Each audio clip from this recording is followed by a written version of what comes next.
Hi everyone. AP సర్కార్ కొత్త పథకాన్ని ప్రారంభం చేస్తుందండి.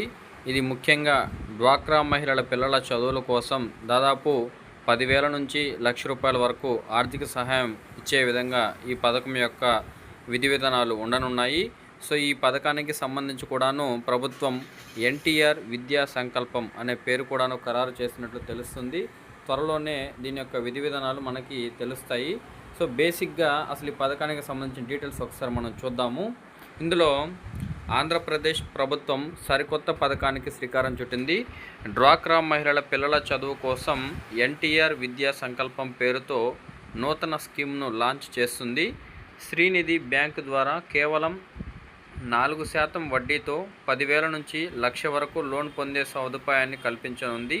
కేజీ నుంచి పీజీ వరకు చదివే పిల్లలందరికీ ఈ స్కీమ్ ఒక మంచి అవకాశం.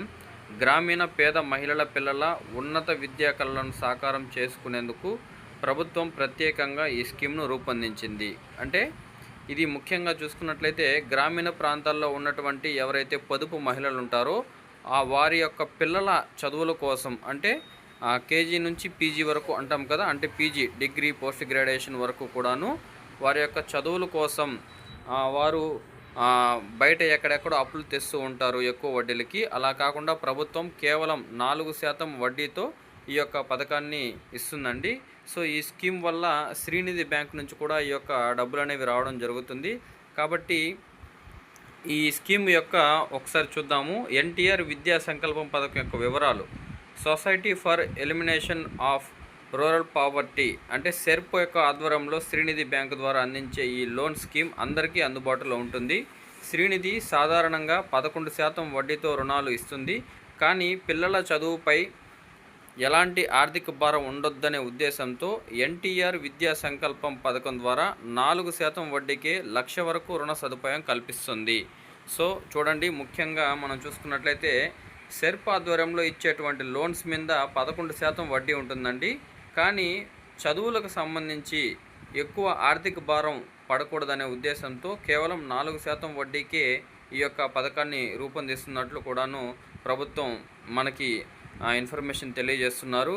అదేవిధంగా చూసుకున్నట్లయితే ఈ యొక్క సెర్ప్ అంటే పొదుపు మహిళలకి సంబంధించి శ్రీనిధి బ్యాంక్ ఆధ్వర్యంలోనే ఈ యొక్క అమౌంట్లు అనేవి కూడాను, లోన్లు అనేవి కూడాను ఇవ్వడం జరుగుతుందని చెప్పేసి ప్రభుత్వం చాలా క్లియర్గా తెలియజేస్తూ ఉంది.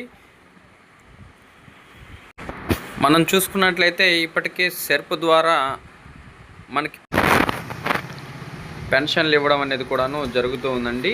ఇంకపోతే మనకి మిగతా వివరాలు చూసినట్లయితే మనం ఈ యొక్క పథకానికి సంబంధించి అసలు ఎవరెవరు అర్హులు అవుతారు అనే విషయాన్ని ఒకసారి చూసినట్లయితే కేజీ నుంచి పీజీ వరకు చదివే డ్వాక్రా మహిళల పిల్లల ఈ పథకానికి అర్హులు. ప్రభుత్వ ప్రైవేటు స్కూళ్ళు కాలేజీల్లో చదివే వారందరికీ ఈ స్కీమ్ వర్తిస్తుంది. అంటే పొదుపు మహిళలు ఎవరైతే ఉంటారో పొదుపు మహిళలకు సంబంధించినటువంటి పిల్లలు వారు ప్రైవేటు స్కూళ్ళల్లో కానీ కాలేజీల్లో కానీ అదేవిధంగా ప్రభుత్వ స్కూళ్ళల్లో కానీ కాలేజీల్లో కానీ చదివే వారందరికీ కూడాను ఈ స్కీమ్ వర్తిస్తుందని చెప్పేసి తెలియజేశారు.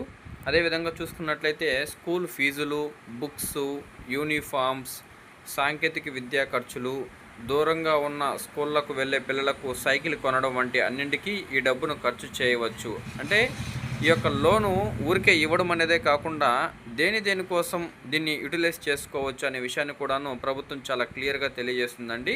అదేవిధంగా లోన్ అమౌంట్ చదువు కోసమే ఖర్చు చేయాలి. ఖర్చు రసీదులను ఖచ్చితంగా శ్రీనిధి అధికారులకు సబ్మిట్ చేయాలి. అంటే ఇతర అవసరాల కోసం ఈ యొక్క లోన్ డబ్బులు తీసుకున్న తర్వాత ఇతర అవసరాల కోసం ఉపయోగించకూడదని కూడా చాలా క్లియర్గా తెలియజేస్తున్నారు. కేవలం పిల్లల చదువుల కోసమే ఈ యొక్క స్కీమ్ డబ్బులు అనేవి ఉపయోగించాలి. అది కూడా వారు దేనికోసం అనేది కూడా క్లియర్గా తెలియజేస్తున్నారు. మీరు దేనికోసమైతే ఈ యొక్క డబ్బులు ఖర్చు చేస్తుంటారో వాటికి సంబంధించినటువంటి రసీదులన్నీ కూడాను శ్రీనిధి అధికారులకి ఇవ్వాలని చెప్పేసి కూడాను ఖచ్చితంగా తెలియజేస్తున్నారు. కాబట్టి పొదుపు మహిళలు వారి పిల్లల చదువుల కోసం అని చెప్పేసి లోన్ తీసుకొని వాటిని ఇతర అవసరాల కోసం వాడకూడదండి. ఖచ్చితంగా పిల్లల యొక్క చదువుల కోసమే వాడాలని చెప్పేసి చాలా క్లియర్గా తెలియజేస్తున్నారు. ఇంకా మనకు పోతే నెక్స్ట్ మన వివరాల్లో చూద్దాము. అంటే ఇది జస్ట్ ఒక ఇన్ఫర్మేషన్ లైన్స్ మాత్రమే మనకి ఇప్పటి వరకు తెలియజేశారు. ముందు మనకి ఈ స్కీమ్ లాంచ్ చేసినప్పుడు పూర్తి వివరాలు అనేవి కూడా మనకి తెలుస్తాయండి. ఇంకపోతే నెక్స్ట్ మనం చూద్దాము. ఈ యొక్క స్కీమ్ని మనం త్వరలోనే లాంచ్ చేస్తారని చెప్పేసి కూడా తెలియజేశారు. ఆంధ్రప్రదేశ్ ముఖ్యమంత్రి నారా చంద్రబాబు నాయుడు గారు ఈ స్కీమ్ను త్వరలోనే గ్రాండ్గా లాంచ్ చేయబోతున్నారు. గ్రామీణ ప్రాంతాల్లోని పేద మహిళల పిల్లలకు ఉన్నత విద్య అందుబాటులోకి రావాలనే లక్ష్యంతో ఈ స్కీమ్ రూపొందించారు. ఏడాదికి 200 కోట్ల బడ్జెట్ కేటాయించారు.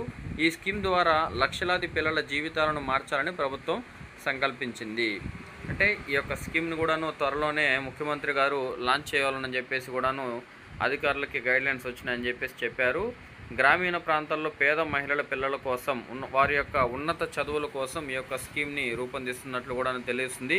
అంటే గ్రామీణ ప్రాంతం అని అంటూ ఉన్నారు. అర్బన్ ప్రాంతాల్లో ఉన్నటువంటి వారికి ఇది యూజ్ చేసుకోవచ్చా లేదా అనేసి కూడా చాలామందికి డౌట్లు వస్తాయండి. సో దీని గురించి కూడా మనకి త్వరలోనే ఒక క్లారిటీ వస్తుంది. దీనికోసం ప్రభుత్వం ఏడాదికి 200 కోట్ల బడ్జెట్ని కూడా కేటాయించిందండి.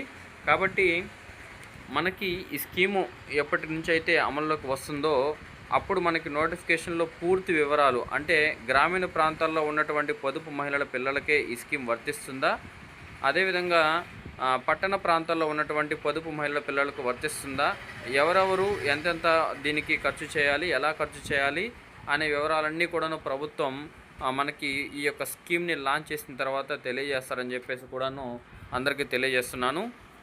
కాబట్టి అసలు ఈ స్కీము అనేది ఏంటి అంటే చాలామంది అపోహలతో ఉన్నారు. ఇప్పటికే ఉన్న స్కీమ్స్ని, ఎలక్షన్లలో చెప్పిన స్కీమ్స్ని ఇంకా అమలు చేయలేదని చెప్పేసి అడుగుతూ ఉన్నారు.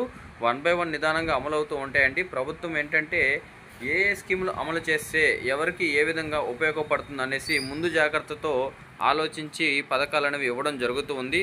అందులో ప్రధానంగా చూసుకున్నట్లయితే విద్య కోసం, వైద్యం కోసం చాలామంది డబ్బులు ఖర్చు చేస్తూ ఉంటారు.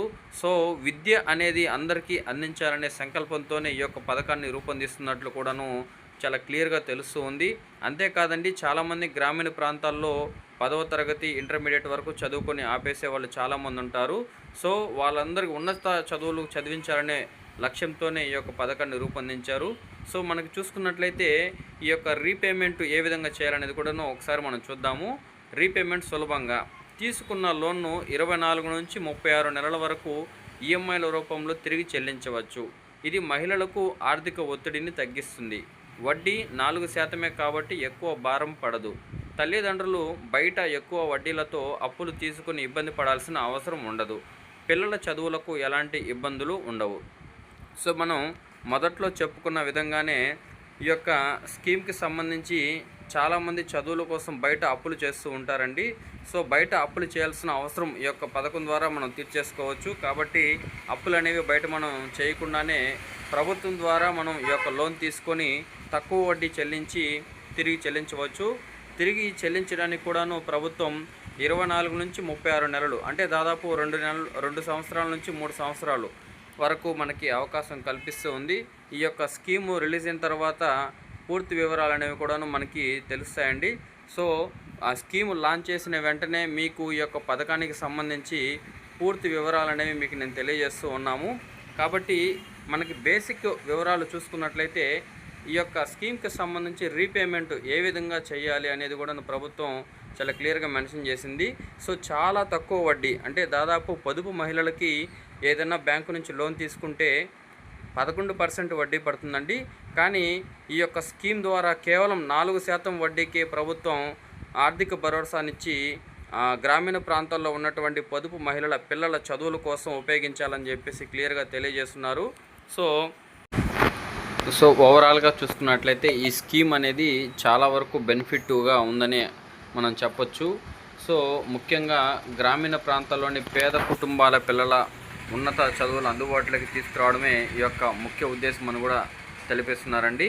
సో ఎన్టీఆర్ విద్యా సంకల్పం, ఈ పేరు కూడా చూసుకున్నట్లయితే మనకి అనౌన్స్మెంట్ అనేది ఇచ్చున్నారు. పథకం పేరు కూడాను ఎన్టీఆర్ విద్యా సంకల్పం పథకం గేమ్ చేంజర్ అవుతుందని చెప్పవచ్చు. ఇంజనీరింగ్, మెడిసిన్, డిగ్రీ, పీజీ వంటి ఏ కోర్స్ అయినా చదివే అవకాశం ఉంటుంది.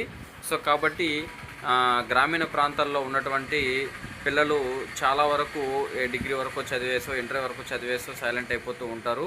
సో అలాంటి వారు ఆర్థిక భారం ఎక్కువ లేకుండా ఉన్నత చదువులు చదువుకోవడం కోసం ఈ యొక్క ఎన్టీఆర్ విద్యా సంకల్పం పథకం అనేది చాలా ఉపయోగపడుతుందని చెప్పేసి చెప్పవచ్చు.